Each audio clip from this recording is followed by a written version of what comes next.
and welcome to the JTrain podcast. This is JTrain, Jared Freid, coming live from the West Village, Manhattan. We're here every Monday with your emails, your stories, your questions. I say it every episode. Let me say it again. Thank you. Thank you for being a listener. Thank you for telling a friend. That's how this whole thing works. It feels so good. When you make it your Instagram story, you tweet it. People don't really tweet stuff like they used to. Tweet it. Instagram story.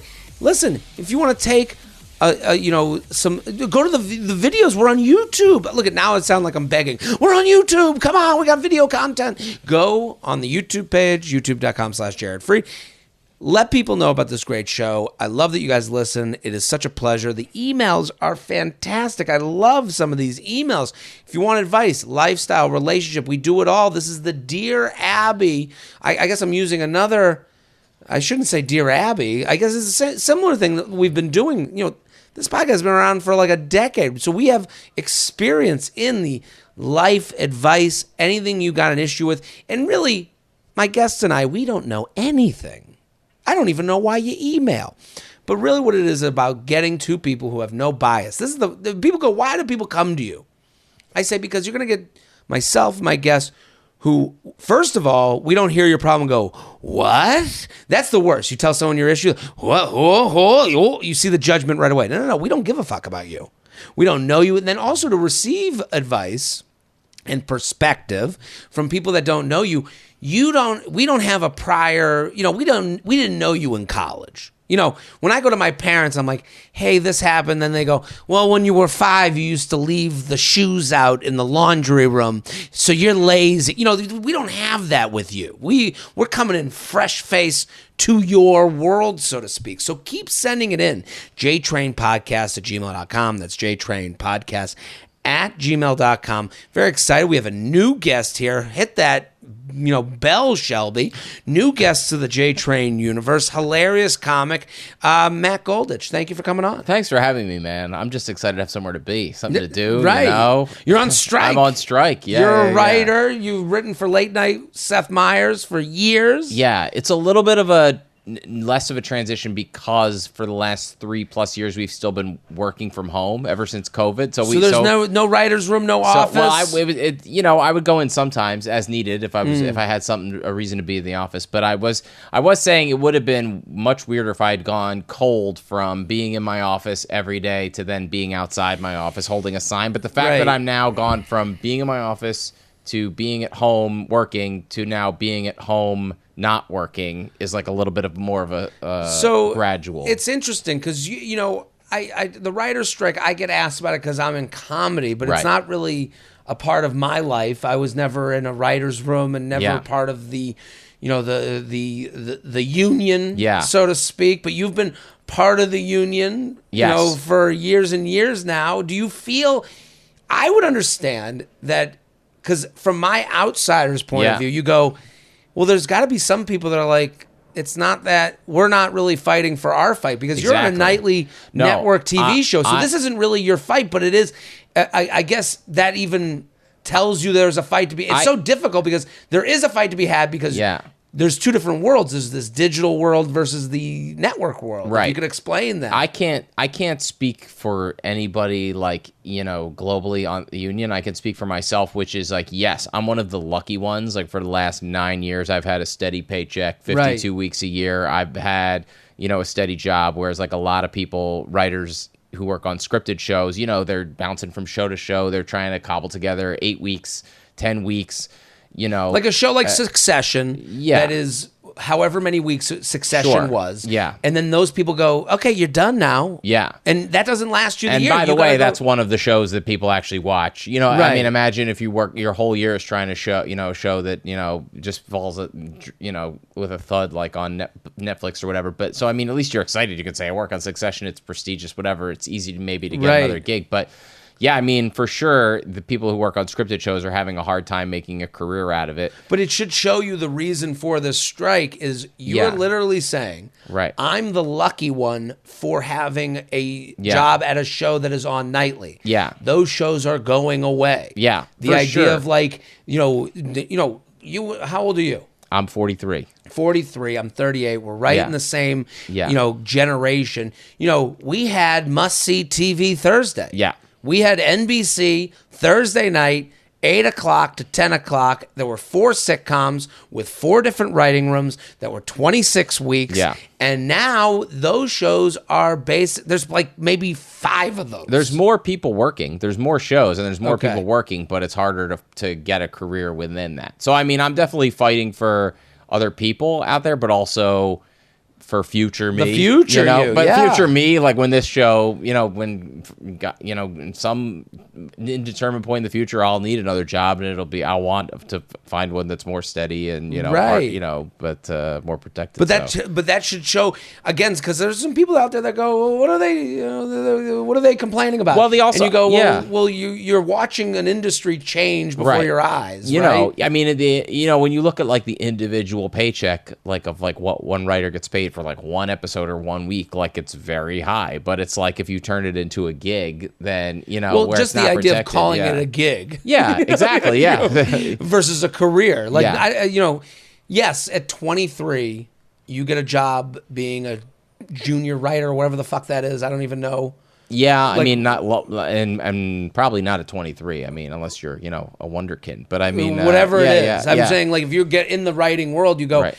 I'm in the world. Who gives a shit? But then you get to like 30 and you go, well, how am I going to like have a family, get started, get a house, live life, move on? Well, you also know how it is with stand-up where it's like, when you're in your 20s or whatever and you're starting out and someone offers you something that sounds really cool and they're like, it doesn't really pay, and you're like, I'll do it. Like, I'm excited to like get this like opportunity, but then you can't make a career out of that. Right. There's a point where the opportunities have to translate into actual feeling like you're producing. And, well, it's an interesting thing because so we're here during the strike. We're lucky enough to have you. You're doing a one-man show. This was planned before I even went on strike, but because we always have August off, so I've always wanted to go to Edinburgh and do the Fringe Festival. So which you Edinburgh Fringe Festival, for those who don't know, this is a festival of like a lot of shows. Yeah, it's like hundreds, thousands of like everything, comedy, theater. I mean, there's like stuff for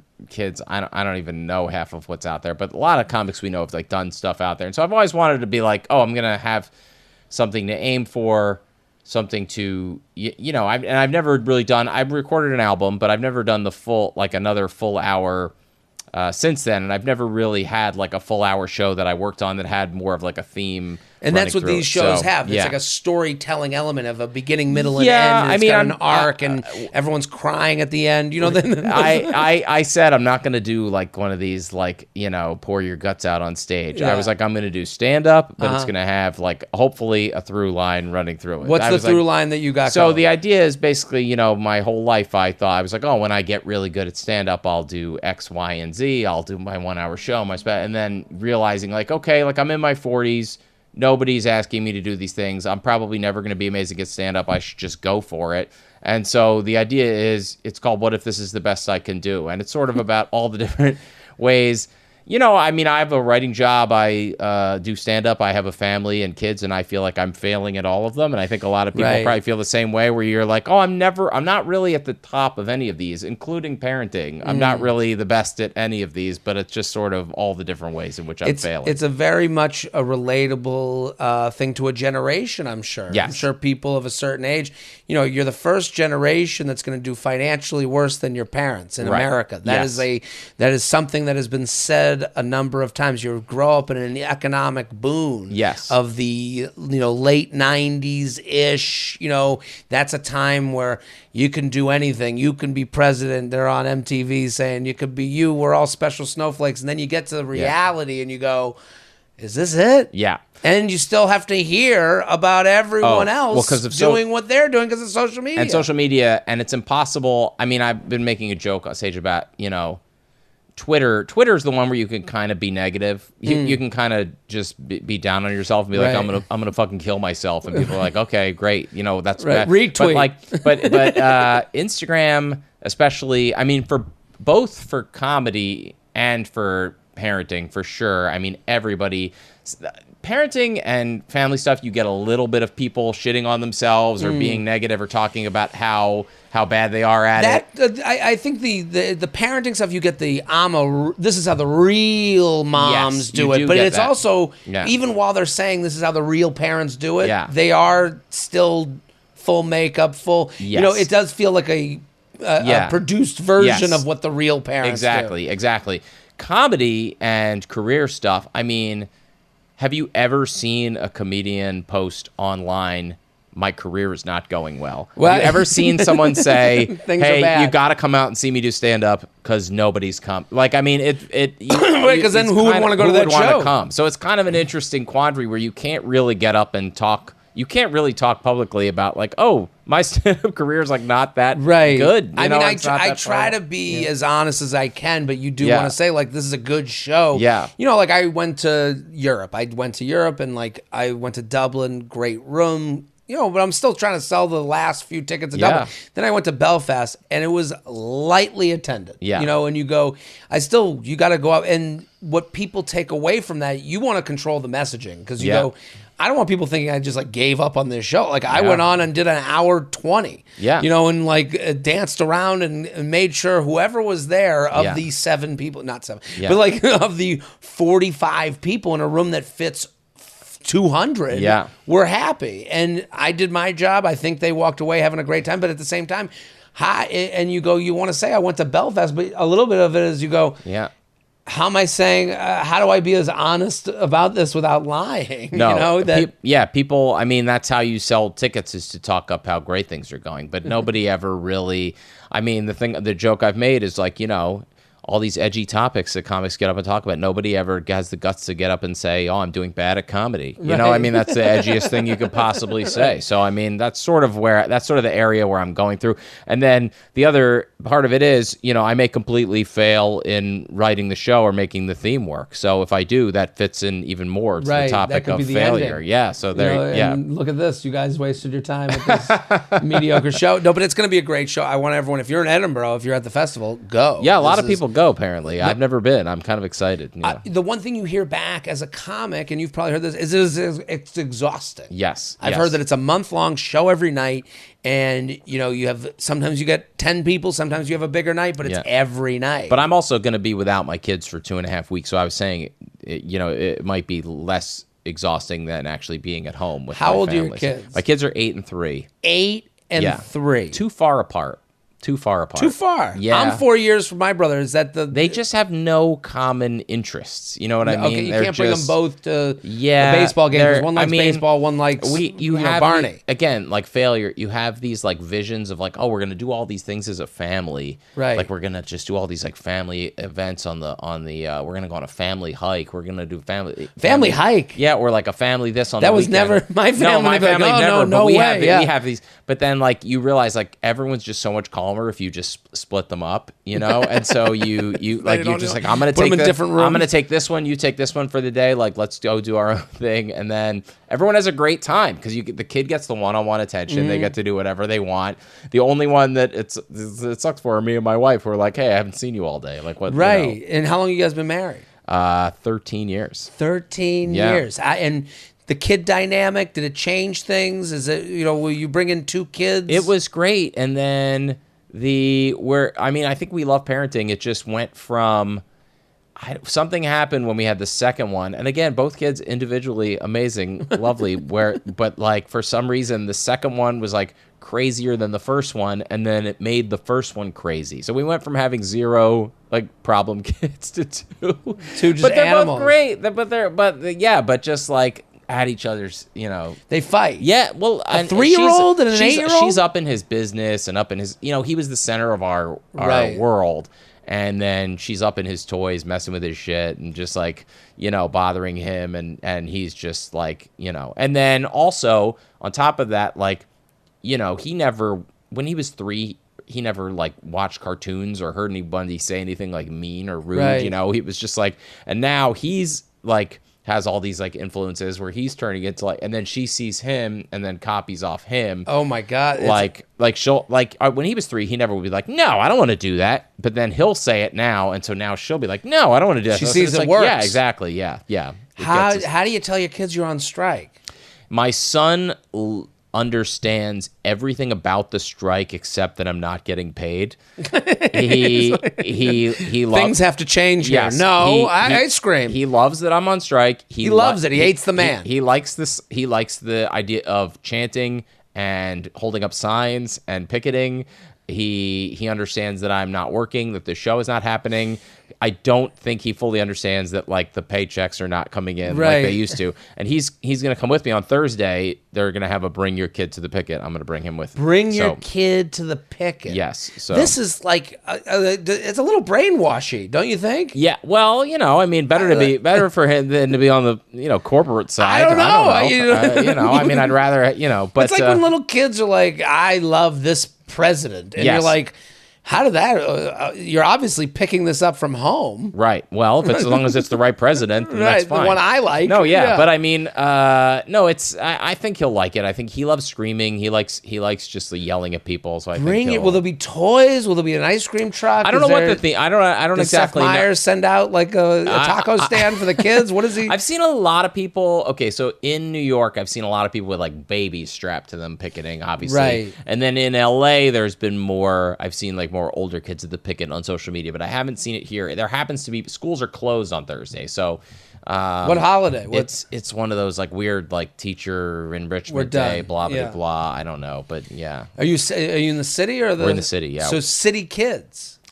Were you a suburb kid? I was a suburb kid. Do you see a difference in your kids as a city kid? Yeah, they're much more worldly. They understand what's going on. They drink like a matcha latte. Yeah, exactly. Yeah. Oh my God, my son is. I'll tell you a story about my son and sushi. So my son loves sushi. Would eat sushi every meal. I didn't have sushi until I was probably 28. Or at least not the raw fish kind. Sushi you know what I mean? Does feel like one of those like, the kids have gotten too much. So I go, all right, this is the involved story, but my wife's, during the pandemic, it was my wife's birthday, and we weren't going out to restaurants, and we ordered her Nobu 57 delivery. Very fancy sushi restaurant. My son loved it. So I'd be worried that he loves it too much. He's like, we got to get Nobu. So we took him. Let's get down, he was like, I want to go there for my birthday. So when everything opened back up like a year or so later, we finally took him to Nobu 57 for lunch. Of course, thinking Nobu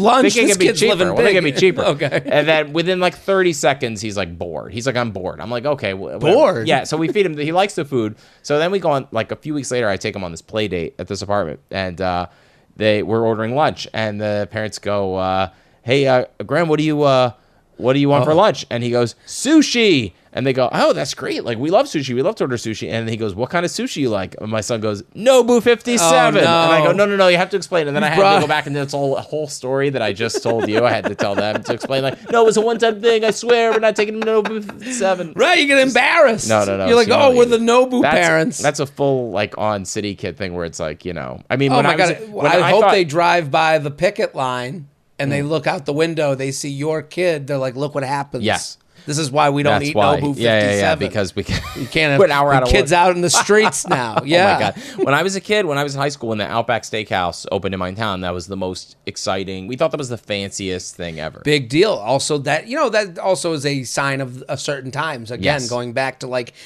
we want to go to the place that we see on TV. I want to have the awesome blossom. Yeah. Now we're, our generation is more, I want to go to the mom and pop place, the place I heard about on TikTok that has been there 100 years. And now... Or the Olive Garden, like, ironically, or something. So, like, look at me. Yeah. I'm having all-you-can-eat breadsticks. Yeah. So, listen, we want everyone to go see Matt's show at Matt Golditch on Instagram. What's the show called? It's called What If This Is the Best I Can Do? What If This Is the Best I Can Do? Yeah. It's in Edinburgh all the month of August. So, if you're out there traveling to Fringe Fest, if you're not and you are New York local, this is coming out on Monday, the 12th, I think, Shelby, right? Monday the 12th. On the 13th, Matt is going to be doing the show at Stand Up New York. So you can go. What a fun thing. Behind the scenes, you can see the tinkering going on and the, I'll be like that. I'll have pages in front of me. Pages out. Yeah, this is what it's all about. Yeah. A real life working guy, comic. This is like what you live in New York for. See something cool like that. Yeah. So tomorrow night at Stand Up New York, Tuesday, June 13th, at Matt Golditch on Instagram. It's going to be all over my social media. Go follow. Go get involved. Matt's hilarious. The Late Night with Seth will be back and we'll be kicking at some point. Hopefully, yeah, right. We'll see. Yeah. Right. We can't even be too sure. We can't be too sure. Seth Meyers, good guy. Oh my God, the best. The I best. wish I had dirt. I wish I had something bad to say. I don't. Nobody have has anything. it. I wish I had will behind the say scenes. nobody has a bad thing to say about him. Yeah. They all love him across the board. Great place to work, great room, nice people, and yeah. Right, but people like to hear this. I'm sure I'm not the first person to ever be like, "What's he like?" You know, like people. You know, you want to know, am I getting the real taste of? I've heard him on podcasts. I think it's disappointing to hear that there's no dirt. You know what I mean? Like I feel like if you want to hear negativity, you want to hear. Well, when the Ellen thing what's the real thing? Right, yeah. when the Ellen thing went around. You know, when people were like, "Yeah, Ellen, like it's tough to work for her. She's like a little bit of a tyrant." You go, "Oh, I worked there too." You worked at Ellen? Yeah. What was it like? Do you have any stories? Was it as bad as people? Is the lore worse than the actuality? Here's what I'll say. That show was, I think, more of the norm. I think that show was. It was there, sure, whatever, there were problems, but it was like, I don't think that's unusual. I think where I work now, where it's great, is unusual. So I guess, in that's a fair thing, because you're just saying, this is a workplace. Yeah. Like, she's the boss. Yeah. She's got stresses. And by the way, I have to like take my role in it, which is like, it was 13 years ago. I was whatever, like just starting out in the business, and I was probably terrible at the job. You know, like where I was like, they have a way they want it done. They treated me. They didn't treat me great, but I was like, I probably didn't deserve to be treated great. What's an example of not getting treated great? Like, I got fired. Oh, yeah, but anyone fired doesn't look back and go, no, yeah, it'd be weird if I was like, oh yeah, those people who fired me, the best. I love that place. Right. Yeah. Would you write things and just like? I think I didn't go into it. You know what's funny is I remember I didn't really watch the show when I got hired there, and then like it was a talk show. Yeah, it was a daytime talk show. We don't know why. I got an opportunity to send an application, and so I go, oh, let me watch the show today. And I'm going to date myself, but you'll remember this. There was the day I watched the show, because I had to write an application, there was a sketch they did about the Chilean miners, right? Right. And I had worked on like topical things before, and I was like, oh, it's like one of those. And then when I got there, I realized like, oh, that was like a real weird day where like they never did topical humor on that show. And so like in my head, I was like, oh, this is a topical show, and I need to keep pitching like stuff that's about the news. And then after months, I was like, oh no, it's just like cat videos and like, whatever, like, real like, her monologues were more like observational things. Like they were more like stand-up bits, And I never figured that out. I never sort of. Right, I never thought of it. And by the way, I'm not really I'm much more interested in topical in the news, and so that's why it's bent a great fit for me. Well, that's the thing. Ellen, if you go look at her history, it was observational. Yes. It wasn't. She was never doing.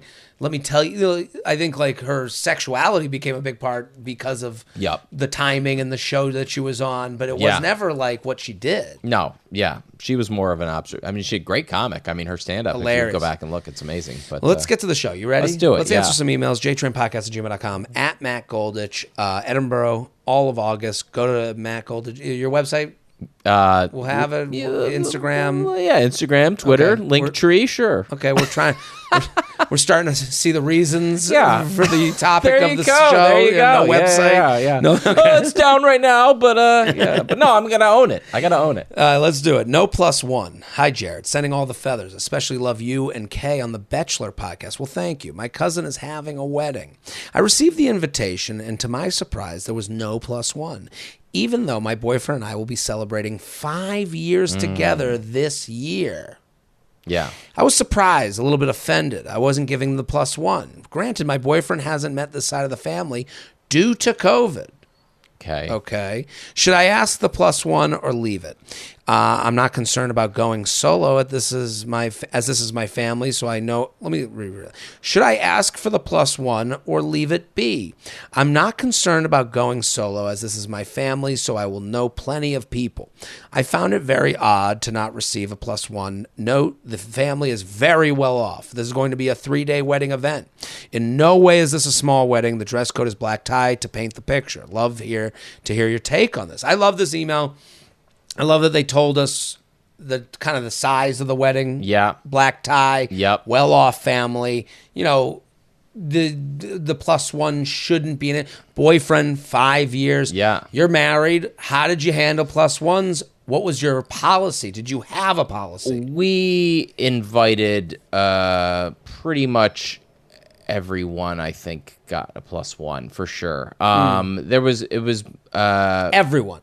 Yeah, I think so. Yeah, in fact, there was definitely one person where, this was now 13, 14 years ago, where I remember we invited somebody with a plus one, and they responded with the plus one, and my wife said, "Oh, how long have you guys been together?" And she's like, "Oh, no, it's just my friend." And we were like, "Okay, like that's fine, whatever." Really? Yeah, so you guys are loose. we were pretty loose about it. Did you have a big wedding? It was like, I think the other reason was we maybe had some extra room, like where people said no, and so we were like able to be like liberal with the plus ones. I got you. Because, to me, that's when it comes to plus one, I do think there's a respect factor. Yeah. I'm bringing my friend. That's a lack of respect, in my opinion. I think, yes. It's dicey. It's dicey. Who do you think you are? Yeah. You can't just... It was a gay male friend. It was a gay... It was a... that's dicey, too. So you can pass them off as your date. But they didn't make an attempt in this person's defense. Right. Yeah. I guess that would be hard for my female... No, who's this? Yeah.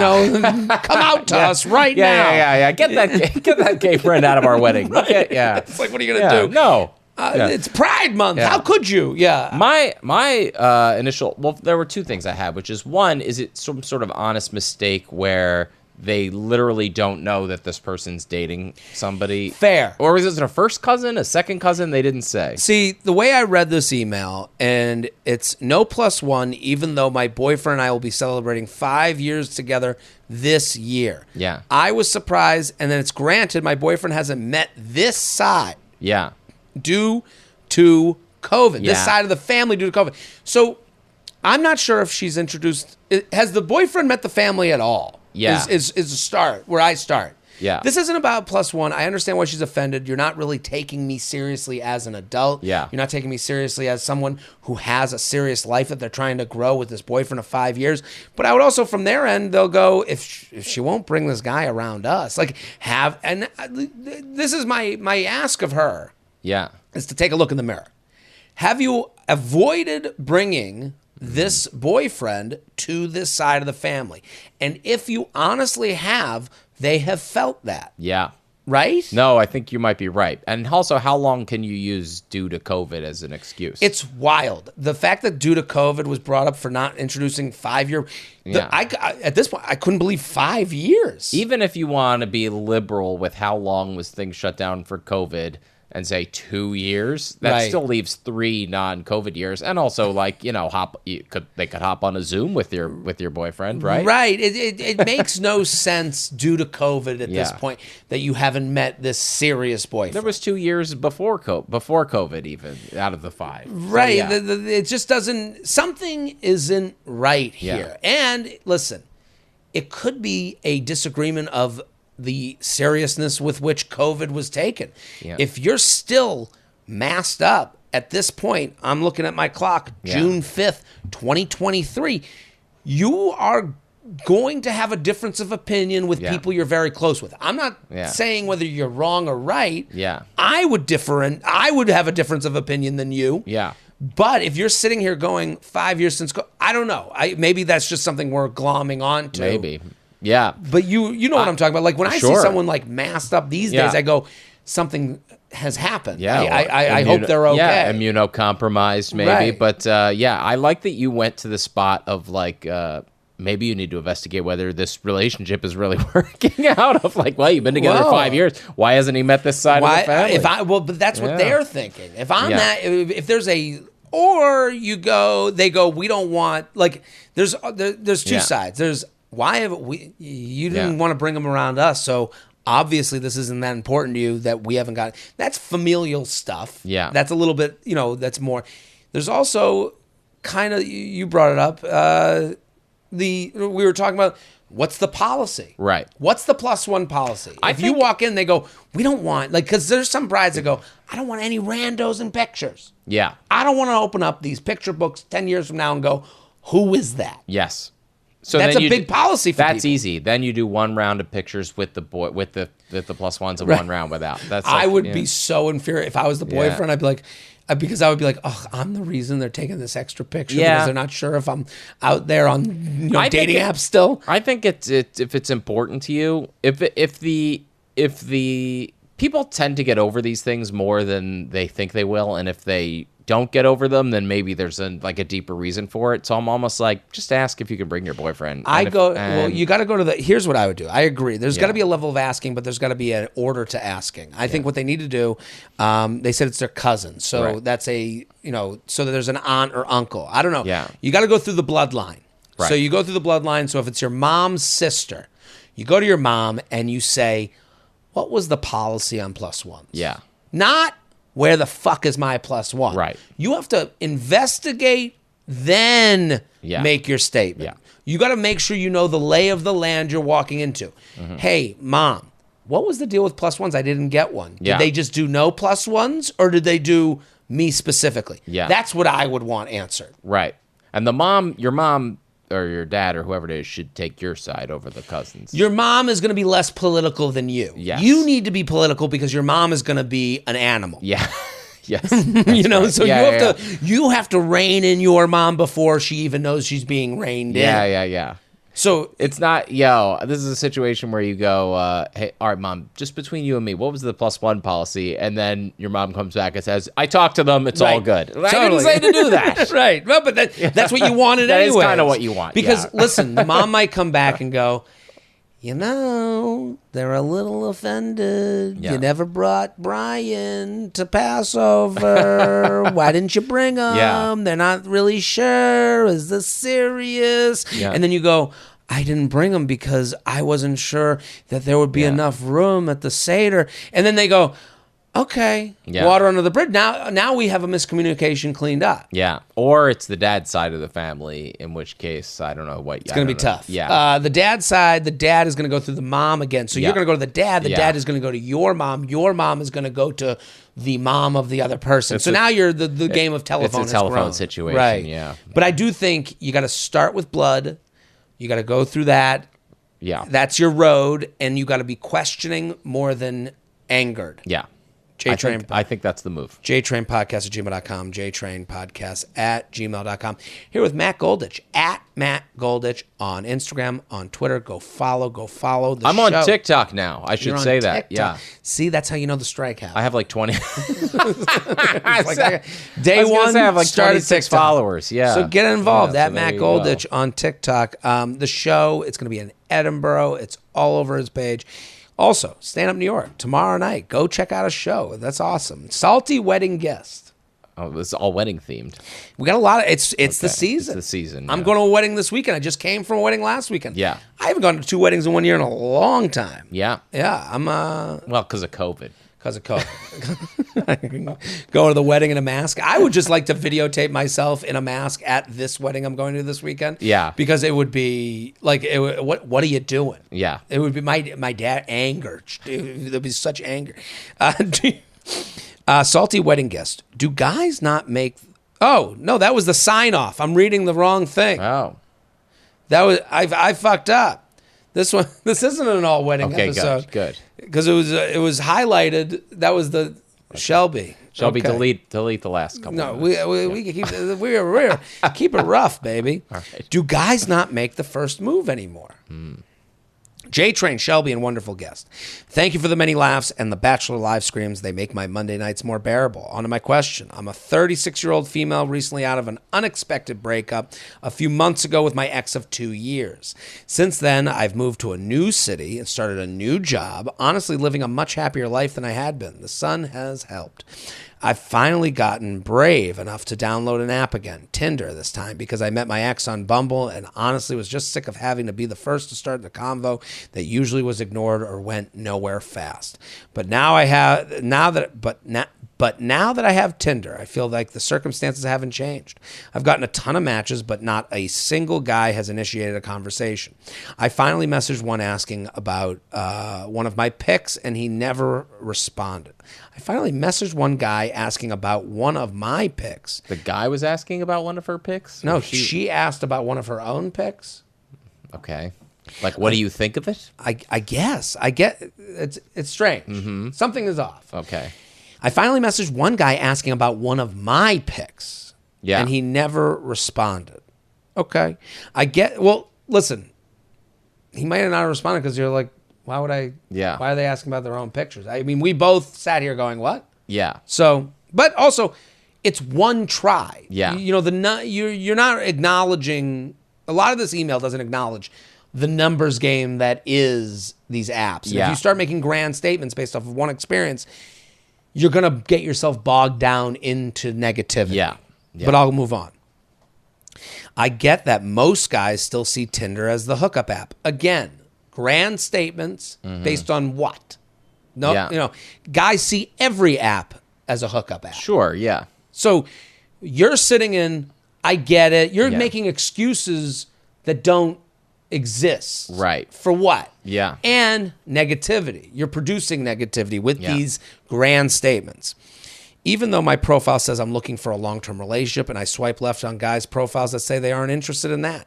I don't want kids, and I realize that's a bit unusual in the land of people being raised to get married and have kids, and I have been asked more than once what's wrong with me for not wanting them.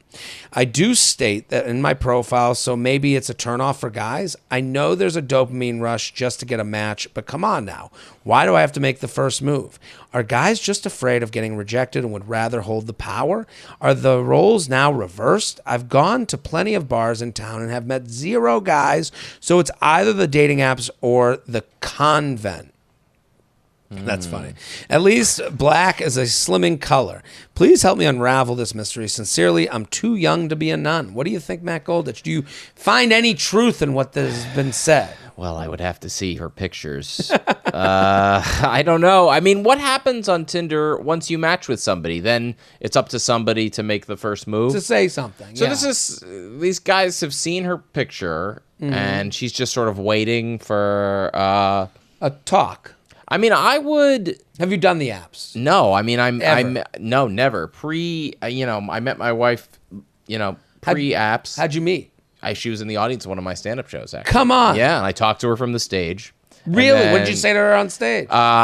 She actually said something very funny, which was I said, I was about to do a joke, and it was sort of the setup to the joke, and I said, you know how sometimes you hook up with a girl and then, or I said, girls, you know how sometimes you hook up with a guy and then he doesn't call you afterwards? And I said, you know how that happened? And my wife was in the audience, said, that's never happened to me before. And I was like, oh, that's a good line. And then I talked to her after the show. I apologized to her for talking to her for the stage. And then I said, you should come.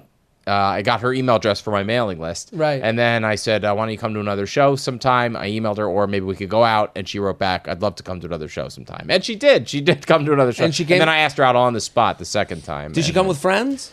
She came with friends both times, yes. Yeah, and the friends were the friend was a big supporter of mine, so that helped. Oh, really? Yes, she was like, you should do it. And then when my wife and I went out, and our first date was when she was like, that I had a job at the time, and she was like, oh, I thought you were just like a comedian in the back of bars. And then when I met her on the date, and I was like, no, I have a writing job. I'm a real person. Like, yes, I'm an actual person. Yeah. So I'm not just hanging at bars and slinging jokes.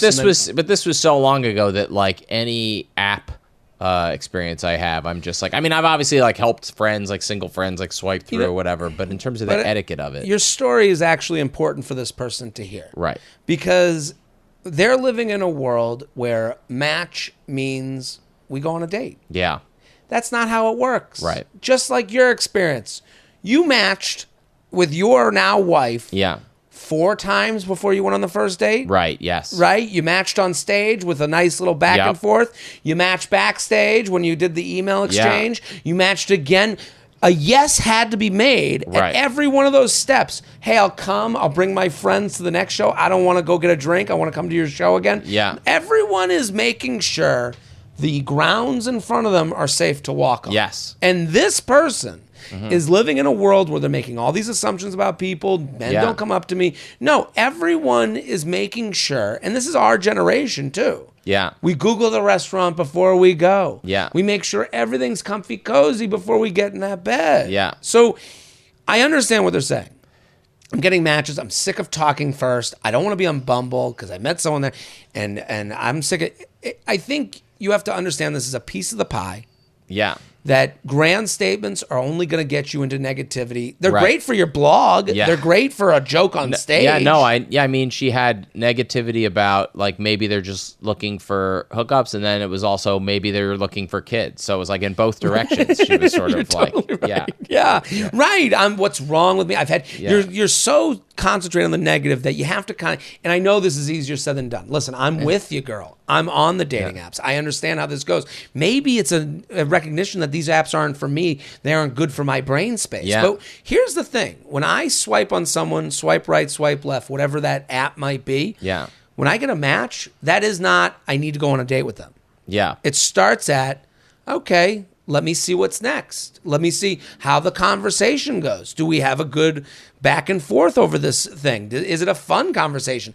Sometimes you get in a conversation and it's just kind of dull. Where are you from? What do you do? How was your weekend? And then you go, yeah, I don't want to go on a date with this person if we can't get past this. yeah. And I think you have to get in the mode of not when will someone ask me, it's when will I have an interaction that I'm pumped about. I would try sending the once you match, try waiting a day and then sending the guy a message that says, "What is this, Bumble? I have to make the first move," and then see how they react. Call it out. Yeah, and if they like it, then that's a good sign. Also, when you come in and go, well, I noticed this thing about my own picture. Yeah, I'll say that like that's a small part of their email, but like if you're going to message someone, they've put together their own profile. That's their own little art project.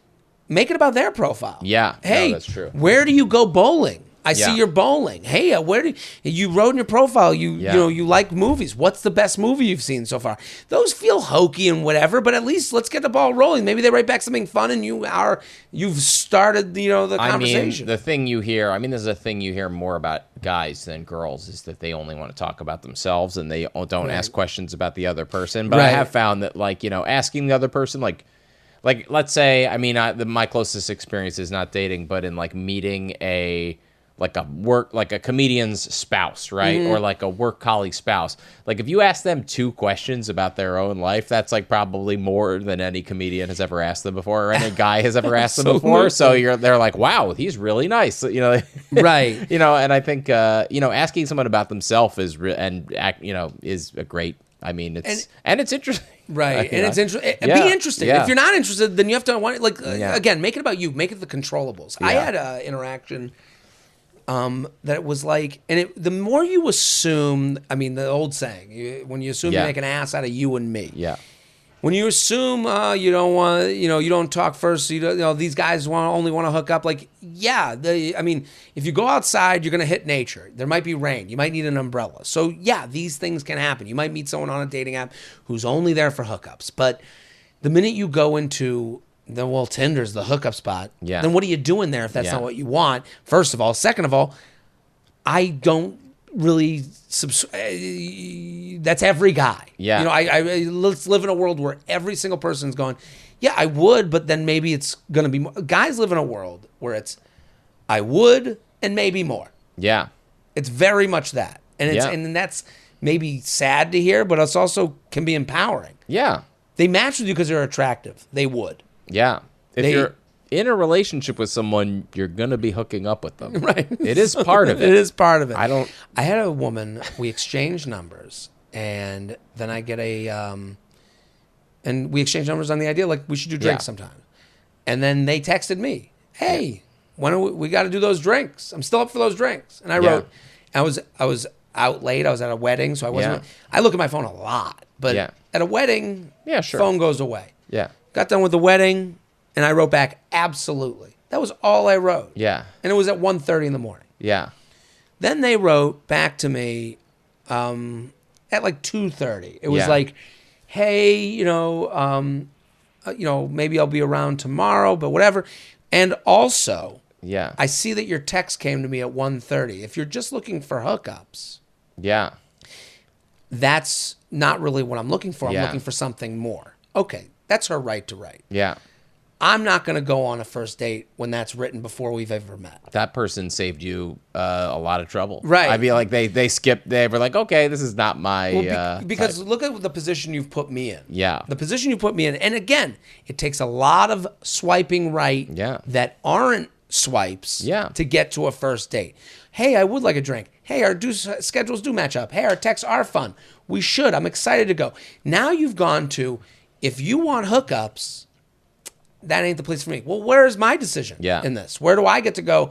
Hey, let me see what this is like. Maybe, what would happen? Let's say we got 3 dates in after this text. Hey, if you're looking for hookups, I'm looking for something serious. Let's say we got 3 dates in. We sleep together. Yeah. And then I go 4 dates in. I go, you know what? This isn't the match for me. I'm happy with the time we have.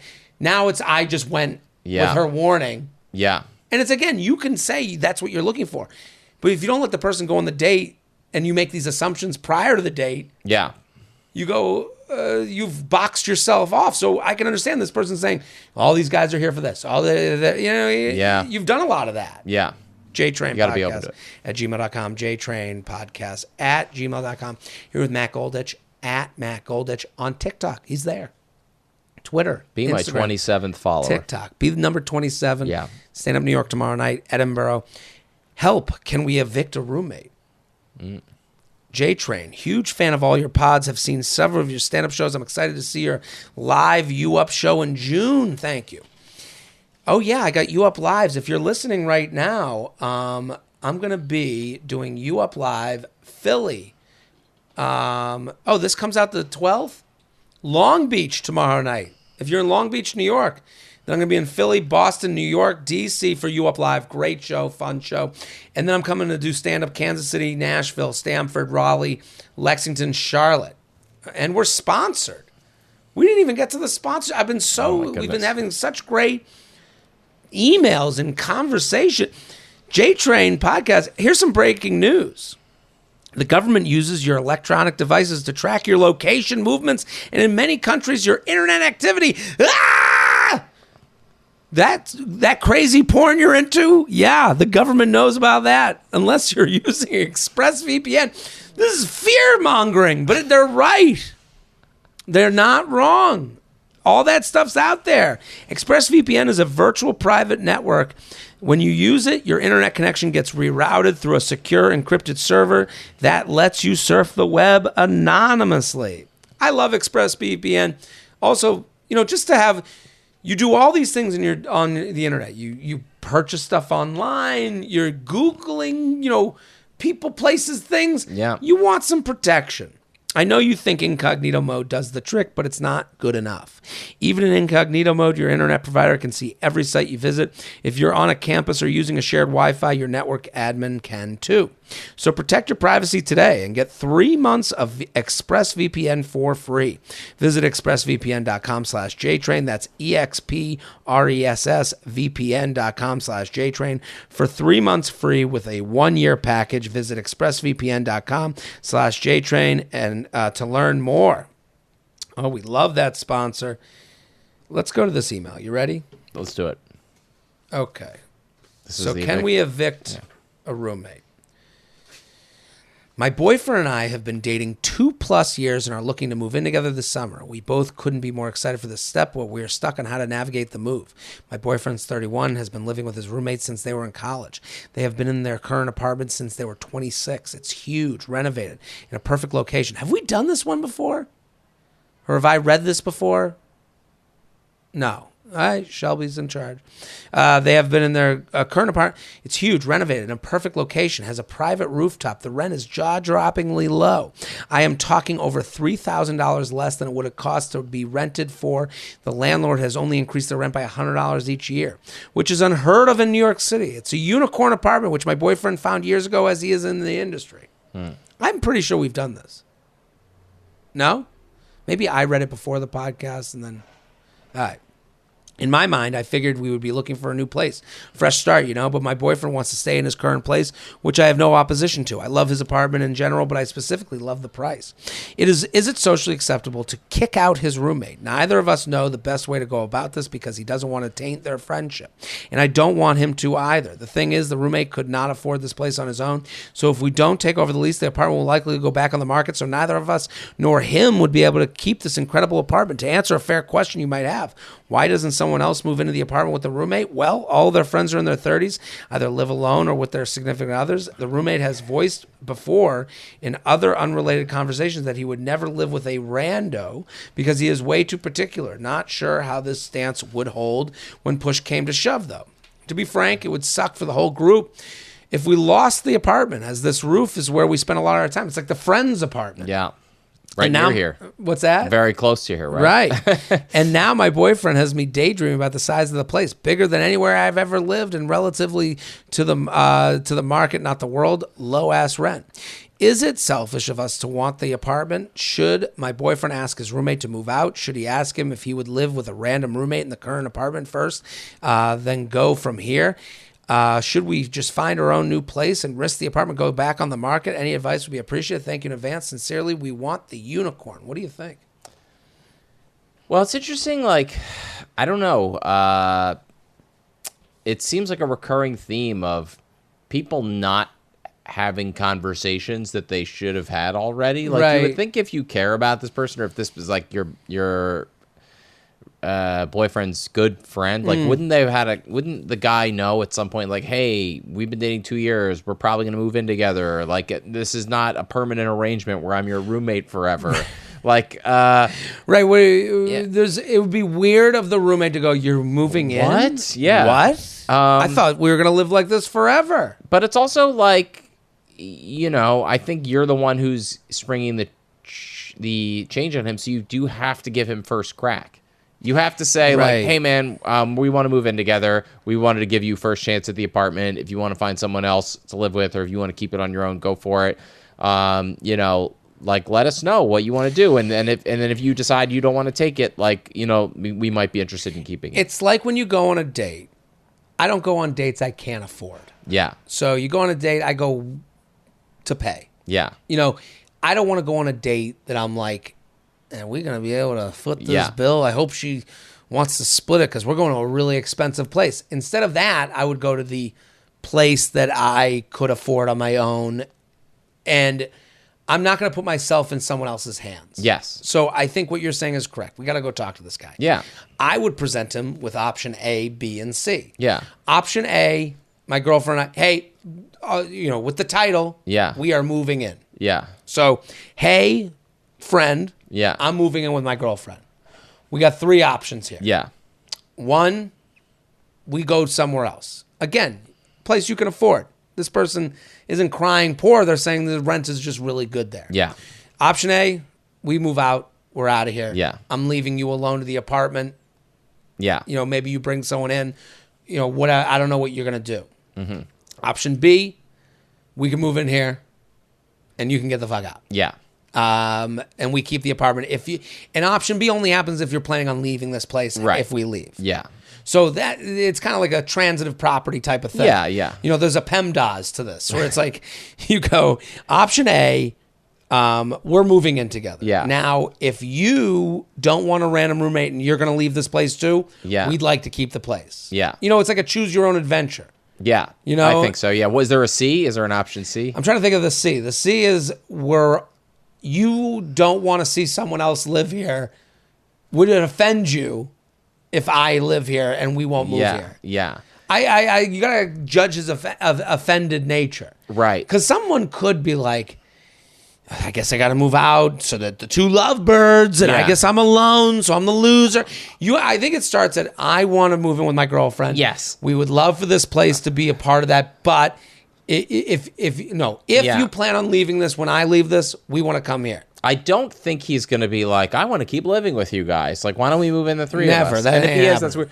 I think you do have to prepare, like, okay, he might be a little bit offended at first. Like, there might be, like, a weird, like, you know, week or 2 where he's, like, kind of, you know, annoyed that you guys are moving in together. But, like, it shouldn't become long-term. But it's normal that it might cause a little bit of, like, hurt in the short term. Hey, we're moving in together. What would be your plan if we move out? Yeah. Would you stay here? I would ask instead of tell. Right, yeah. And then he might need a minute. Give him time. Give him a minute. You're not in any hurry. And then he goes, you know what? I found a roommate. He's going to come in. And then you go, and I would let them know, hey, our plan is kind of contingent on your plan. Yeah. And you say, hey, at the end of the lease, again, dates help this. Yeah. The lease ends March or Sure, whatever. yeah. June. The lease ends August 1st. Yeah. We're going to move in together. We can't really decide on what we're going to do until you let us know what you're going to do. Yeah. If you're going to have someone to move in, that's the first option. You get first dibs. Yeah. You give them first dibs. Again, this is in the land of like what we can afford because you can afford to move somewhere else. That sucks, but that's how those are the breaks of the game. Yeah. Also, your boyfriend works in the industry. Have some faith. He might be able to find you another great apartment. If he found you this place, why can't he find the next place? Where is your belief in this person that you want to have a relationship with? Right. You don't believe in his career, his skills. Yeah. Come on. This is an indictment on your boyfriend. He should break up with him. End it. JTrain podcast at gmail.com. JTrain podcast at gmail.com. Here with Matt Golditch at Matt Golditch. The show, Edinburgh. It's tomorrow night. Stand Up New York. We're sponsored, people.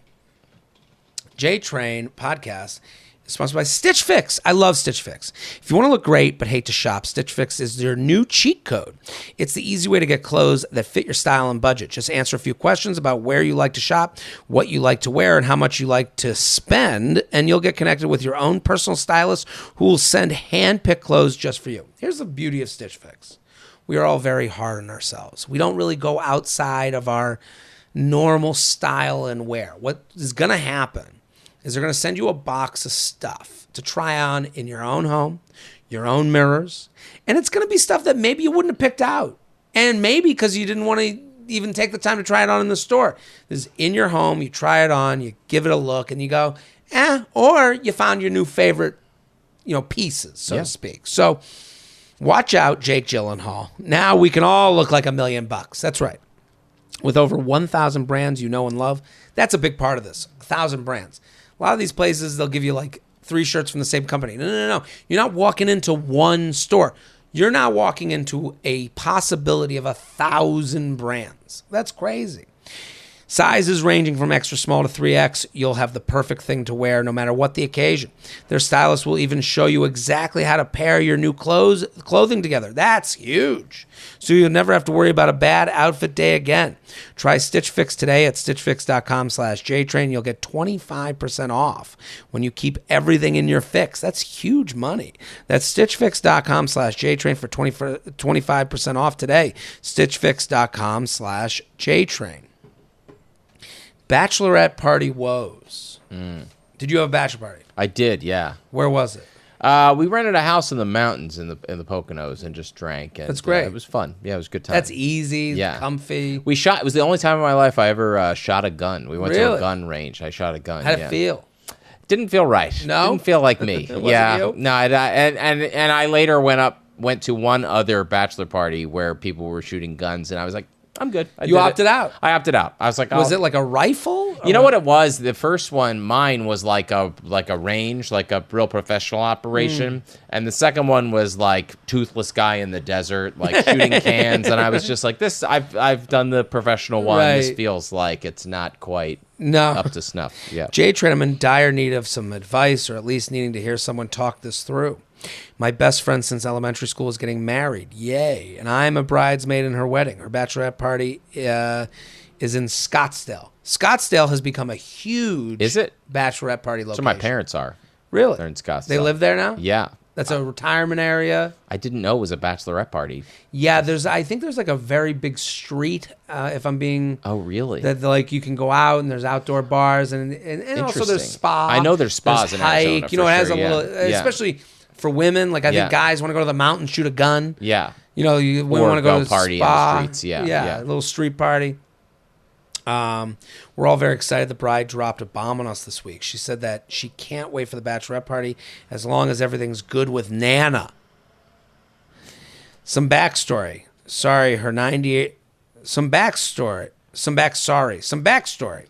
Her 98-year-old grandmother has been in rehab end-of-life care for a year now. She's close with her grandmother, and obviously we all wish she will get better. But at this point, there's no sign of that. The bride said she will not be going on The Bachelorette if her Nana isn't improving. Improving. At 98, who's improving? And she writes in all caps, which again hasn't happened for over a year. This is already a very expensive trip. Between flight and hotel alone, I'm out $1,200, and that's non-refundable.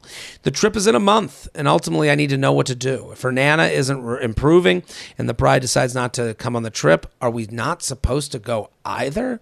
Why would she have us book flights and hotels if she felt this way about her Nana? Is it fucked up if I still go on a trip that I paid for? Or should we all lose out? I don't want to sound like a heartless bitch, but I need to hear some outside perspective. Thank you, and feathers all over. This is very difficult. And it's interesting because she's like, can I still go on the trip without her? In my mind, I'm like, why are we planning this trip at all? I guess I would need to know the makeup of the group. I wouldn't want to go on a trip with, bride's cousin. I mean, the Bachelorette party without the Bachelorette is a guaranteed viral sensation, I will say. Like, that's sort of like a good, online, I can great see videos, the photo picture. fun pictures, everyone's having a blast. Yeah. They have a cardboard cutout of her. Except for the Nana part. That's kind of the stick in the mud. She's being unreasonable about the Nana. I think that's like one of those things where she's like, there's a version of My Nana's Sick where it's like, you're kind of putting on a show to show how good of a person you are. Right. Because Nana's been sick for a year. Yeah. And you let us all plan this trip. And it's not like Nana passed away and you go, hey, we got to cancel that. That's a different story altogether. I thought what it was going to be was, okay, the bachelor party is in a month and the doctors said that Nana has a month to live. Totally different story. And I'd be like, hey, if the funeral is like if she dies, that's the new Bachelorette party. Everyone come to the Shiva call. Got free booze. We're gonna get makeup done by the what do you call the it? mortician. Yeah, exactly. Yeah.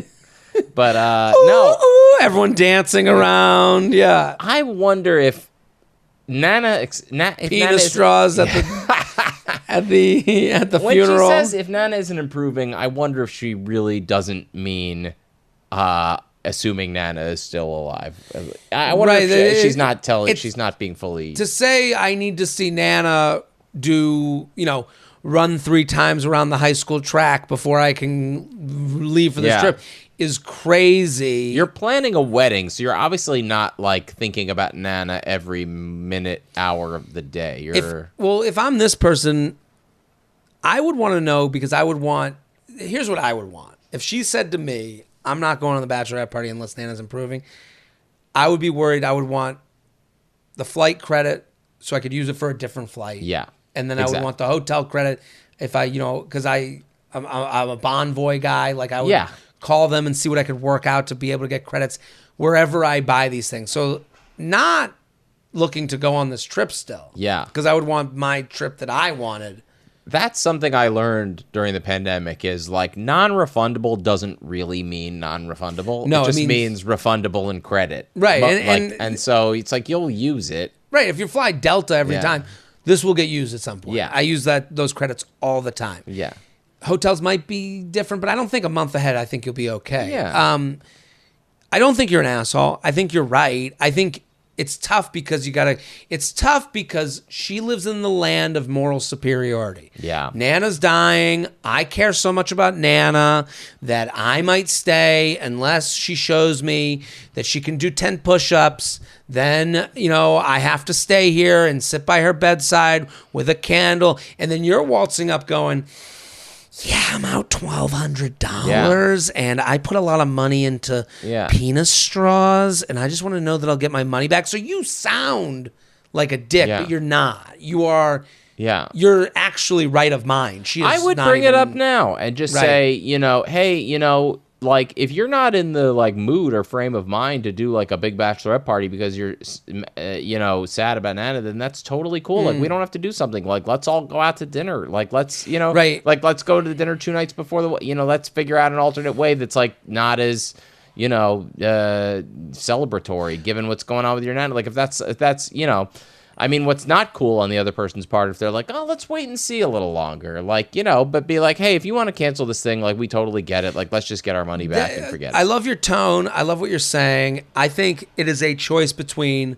I don't think you can say, hey, what's up with Nana? Because we're still going to go without you. Yeah. I don't think that's going to work. I think unless she offers that. Unless she goes, hey, this is weird, but if you guys want to go and have a good time, go have a good time. But I think you got to go. The hat in hand move is, hey, we're all just trying to figure out our own schedules. Yeah.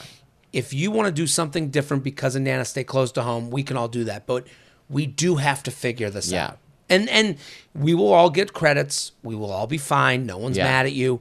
But we need a decision made by a certain date. Yeah. Because beyond a certain date, now we're trying to figure out our lives, and we're kind of, and I would say to her, we're tiptoeing around you because we know this is so sensitive because Nana's, we want Nana to be okay. I think but what do you, and I think it's not a choice of we're going without you if Nana's sick. Because the longer you let this go and the more you don't talk about it, the more it is, I guess we're still going to Scottsdale. Yeah. Right. Yeah. And if a 98-year-old person does improve, something's up. Like that's suspicious. What is she on? We want to know. Yeah. Yeah. Right? Tell the us. fountain of youth. Yeah. If Nana gets better, we need to know. JTrainPodcast@gmail.com. JTrainPodcast@gmail.com. Advice. Sick friend at hangouts. Our friend Ashley, put in quotes, so not her name, constantly shows up to hangouts when she's obviously ill. Not only is this rude, but it's a problem because my spouse had cancer, and after the treatments, his immune system is barely functional, meaning a cold or sinus infection can easily lead to pneumonia. You get the idea. I mean, this email came out hot. Yeah. Like, I mean, if you said that just to me, I'd be like, yeah, I'll never show up again. Yeah. Like, I get it. I'll fucking, take a thermometer around with me everywhere to make sure I don't fuck up your husband. Right? Like, that alone, you could just say to this person, hey, listen, I would send in just a grand email to everyone. Hey, if you're sick, I just need you to know there's real peril in my house. I know, and I'm not trying to make anyone feel bad, but please, I beg of you. Like, even that attitude, I'd go, I get it, girl. Yeah. Also, always, like, this person is always sick. Just how many times is this happened? They write, all of our friends know this. We try to avoid her when she surprises us by showing up sick. Does she have a kid? Like, you have kids. Don't you get sick a lot because you have kids? You do. You're always a little sick, but you're not like hacking up. I mean, if you're really sick, you stay home. I don't know. Yeah. But she will ask us to sit by her or will seek us out. Not only do we not want to hang out with sick people, but it's a huge risk because he might end up hospitalized. We know about your husband. Enough already. Yeah. We get it. Your husband's on death's door. We get it. You should hang out with Nana. He should. I hope he recovers. I hope he's okay, but I think if you send an email, I think you have enough of a platform. Yeah. You have enough of a backing of like, my husband has a real illness. Like, it's not, this isn't gluten intolerance. No, is there a way for us to ask her or the friend group as a whole to let us know when they are sick before we were hanging out? I also think you have to acknowledge this is a you problem. Yeah. Like, when you say, is there a way for us to ask her or the friend group as a whole? Now you've gone, this isn't one sick friend. Again, I look for things in the email. She's saying as the friend group as a whole to not single this person out. That's what she's saying, right? She's saying... Well, I don't know. For the friend group as a whole to let us know when they are sick before we are hanging out. Can I make this some sort of joke text like, health check, how are we feeling? I also think she would... now it goes back to her. Now, I also think she would ignore the text. In addition, most of the friend group has kids. So it's almost like their definition of sick is different than the rest of society. That's what I'm getting. The sick with kids. Oh, just like you said, we're always kind of sick. Like, okay, yeah, someone in the house is sick. So, I'm not, I mean, again, with COVID, this all... She writes, I don't understand this behavior, especially after the pandemic panic. Thanks. Seriously, stay home, Ashley. I really thought the pandemic, the one thing I really thought would never go back, and I was wrong, is like people going places while sick. I was like, okay, we're going to stop testing. We're going to stop wearing masks. But like if someone's like coughing and sick and sniffling, they're not going to go to work. They're going to stay home. And then I was wrong. People are still going places sick. They're going places with, and I mean. Well, don't you think that happened because you got through, like all of us had it. Right. I never got it. But I would say. Wow. All of us. That you know of. That I know of. Yeah. So, but all of us watched people have it. Yeah. Watched most of the people in our lives have it and live through it. Yeah. So, and go, It wasn't so bad. Yeah. You know, listen, again, I'm not saying everyone had that experience. Yeah. I'm saying that most of us, Yeah. that was our experience. Sure. So you only know your own experience. So you go, well, I guess I'm a superhero now. I think that's how kind of people went that way, where they go, well, no one's dying. You know, so now, and I think I understand what you're saying. I think that's the way people went with it. I think when you do have kids, there is it's a risk reward thing where you're going like, hey, what am I going to do? Like keep everybody home because has a sniffle. I mean, you need to do things. You need to move on with your life. But I guess. But for this person, this particular person, the risk is not as great as the reward. And by the way, the reward of hanging out with this person who's just sick all the time doesn't sound that great. So I understand where she's coming from, where she's like, hey, why would I risk my husband's health to hang out with this person who seems like kind of a dick in the first place? It is funny that like the option, the risk reward was like, I already hung out with my kids and did homeschooling. I don't want to do that ever again. Yes. I'd rather send them out of the house. No, yeah. Yes, exactly. That's a part of it too. And then for a while it was like, oh, I don't want to risk like getting sick because then if we're the ones who shut down the school, then we have to stay home with them again. But now it's like send them out every day. Like I get these emails that it's like my 3-year-old is like, they'll say, there's a case of strep in the classroom, and you go, okay, what am I supposed to do? Pull her out of school? No, I'm going to send her every day until she has strep. Because it's just every day you get is a gift. Right, and I guess that's the other thing is like, this, to bring it back to this email, the husband who has a legitimate like issue and sickness, like you have to let. I think she says she would ignore the text. Like I would I would say, here's the move. You have to set the expectation, then you can always lean back on the expectation. Yeah. I would send a group email. Hey, everybody, just a reminder. My husband is still dealing with the aftermath of having cancer. Yeah. And if you're at all sick and we have an event or a friend hangout, please just... Can you acknowledge that you're sick and not come? Yeah. Something along that line. And then when you now that you've done the grand one, now if they show up and you go, hey, I sent that email. Like you're obviously sick. Then they go, oh, now it's taken more. Now you have the background of what you've set the table to be able to say something to them. Yes. That's what I would do. I'm curious if you ever get the email like 6 months later from the other side. Has this ever happened before where like that happens and then the friend sends you the email that says, my friend is always bringing up her husband's cancer and she won't stop talking about it. And it's like, I get it. Your husband has cancer. I mean, we're trying to go on a Bachelorette party and I got the sniffles, but come on, we got to fucking go to Scottsdale. Maybe it's coming. All right. We got one more email. We got time for one more, Shelby? We're good? All right. Okay. Here we go. Help. Platonic seeming first dates skipped pleasantries and went straight to describing my hard nipples. LOL. Okay. Gotta do this, Jared, big fan. Saw you in Royal Oak, Michigan last fall. You were great. Please come back soon. I would love to. I loved Royal Oak. Getting right into it. I went on a first date a few days ago and need help deciphering what is going on with this guy's head. For context, I matched with this guy. He's 32, I'm 29, on Hinge. He sent me a rose. We texted a few days prior to deciding to meet up. While texting, he was very forward in saying he liked my appearance, was impressed by my job, and just in general seemed interested in getting to know me. When we actually met up, he seemed like a completely different person. He was much more quiet, and I had to do most of the question asking and talking. I was thinking that maybe he wasn't into me and decided to dip out of the date earlier than normally would have. I thought he was in... I was thinking that maybe he wasn't into me and decided to dip out of the date earlier than I normally would have if I thought he was enjoying himself. That's an interesting kind of perspective. It's like, I dipped out because I didn't think he was enjoying himself. Yeah. You didn't enjoy yourself. Yeah. He was boring. Right. The conversation on text was good. Yeah. It didn't translate to in person. Okay. Done deal. Right. It's okay. Yeah. You were turned off. It is interesting. The way that sentence is written, again, from years of doing this podcast, it's very female. Yes. It's very like, well, he didn't like it, so I'm going to get out of here. Yeah. No, you didn't like it, so you cut bait, Maybe and that's he's okay. just shy or awkward, but go ahead. However, immediately after we said goodbye, he texted me and apologized for being awkward as we were leaving, and that I was great, and he wants to see me again. I decided the second date would be worth a shot. Okay. But again, this goes back into Do you have taste, or are you just wanting to be liked? Right.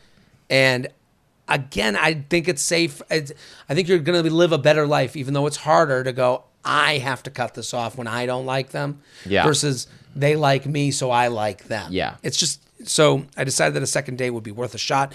We planned to meet up later this week, but hours after the date, he reverted back to his old personality and sent very flirtatious and suggested text. We planned to meet up later this week, but hours after the first date, he reverted back to his old personality and sent very flirtatious and suggestive texts that were making me wonder if I was messaging a different person.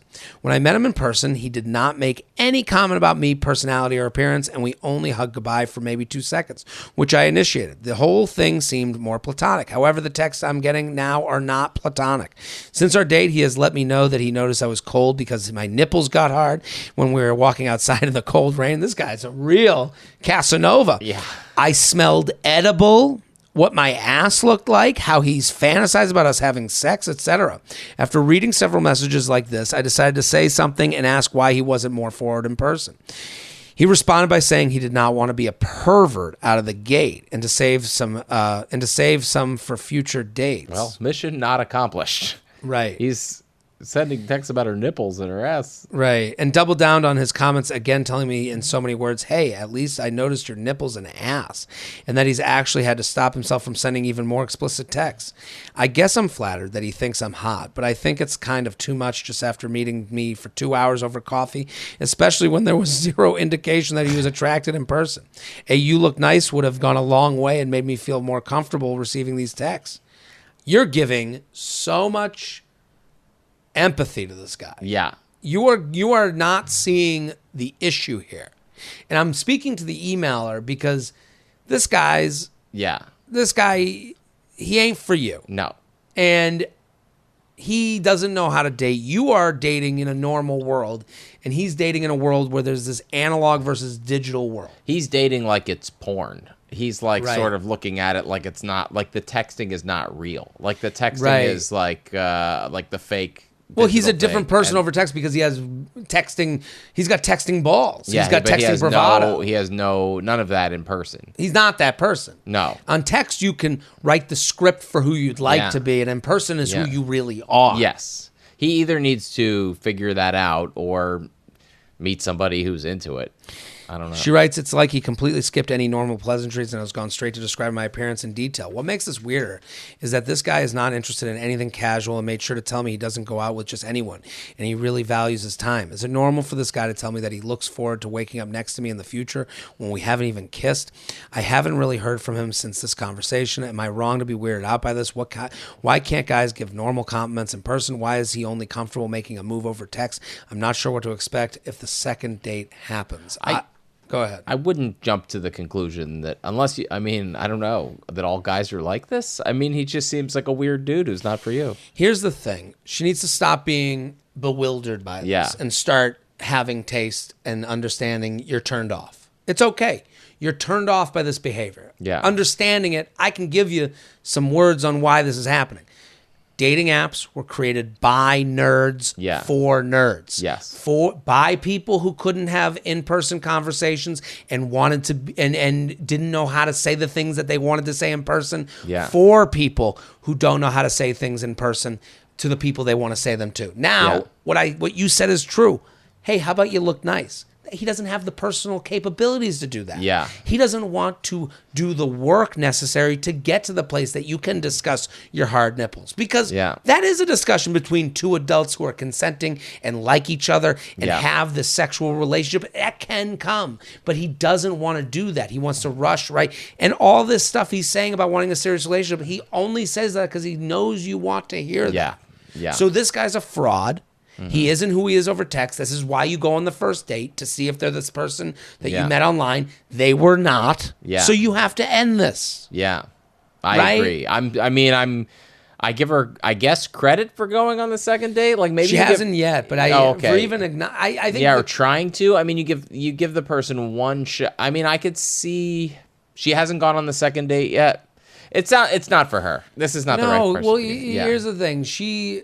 It is funny that she's like asking questions a normal person should ask. Yeah. Hey, we went on the date. He never asked about me. I had to kind of like keep the conversation going. Yeah. It would have been nice if he said he was attracted to me on the date. That would have been like kind of a bold move. Yeah. That's kind of the guy I'm looking for. Yeah. And then she's taking, and which is right. Like everything she says is correct and normal. Yeah. And then she's acting as if there's this other separate world where this is normal too. Yeah. It's not. No. So he is in a separate world that is internet, that is like, again, he isn't capable of being the person he wants to be. Yeah. He wants to be the stud who hooks up and goes out. No. But the apps are a crutch to studism. Yeah. That's what they do. They service them. And it's like, this is kind of the word. Again, you know how many dates I've been on where I'm like, man, I am so attracted to this woman. And you go, how do I say that in the right way? And then you either do or you don't. Yeah. You don't not say it and then go home and go, hey, I thought your nipples were hard on the date. Like, you missed the boat, dude. Yeah. Yeah. I'll give an example. I went on a date and we're having a nice conversation. And then it ends, and then I wanted to kiss them outside. Yeah. And then I'll give you an example that is more normal than what this guy's doing, in my opinion. I want to go for a kiss outside. Then I was like, you're going to get a cab or an Uber? They're like, oh, if I can find a cab. And then I go, and I see a cab coming by with the light on. Yeah. And I'm like, there's one. But then I fuck myself for the kiss. Yeah. Because, like, cab's waiting there now. Yeah. And then I kind of went in for a kiss. We kind of had a little makeout while the cab driver watched. And then they went on their way. And and I was like, cool. They go on their way. And then I text them afterwards, hey, I kind of fucked up with that cab hail. Yeah. And I acknowledged kind of the thing that couldn't be said there. Yes. That is the normal version of what this guy's doing. Yep. What this guy's doing is, in his head, he's going, look at her hard nipples, and then not mentioning it, which, again, how would you mention that? There's a cool way of, like, I just got to say I'm really attracted to you and I'm happy we're here on this date. Yeah. That would have been okay. It's difficult to say. Yeah. It's a weird, I could see turning this guy's brain like, oh, I want to mention that I noticed her hard nipples, but I can't be creepy about it, so I'm going to talk about how cold it was. And it's like, no, dude, that's way creepier. Right. Like over text hours later when I wasn't that guy on the date. Yeah. So you got to get away from this guy. He doesn't, you are normal. He is acting abnormal. Yeah. JTrainPodcast@gmail.com. JTrainPodcast@gmail.com. Thank you so much. Yeah, my pleasure, man. This is so super great. Fun. So happy to have you. At Matt Golditch on Twitter, Instagram, TikTok. Yeah. Maybe even others that I don't even know about. Yeah, whatever the next social media. Yeah. He's there. Matt Blue Golditch. Sky. Blue Sky. And go to his show, Edinburgh. If you're out there, go get involved. What a great thing. If you're at Stand Up New York, Tuesday the 13th. Yeah. It's going to be there. I'm Jared Freid. We're here every Monday with your emails, your stories, your questions. Back next week. Boom.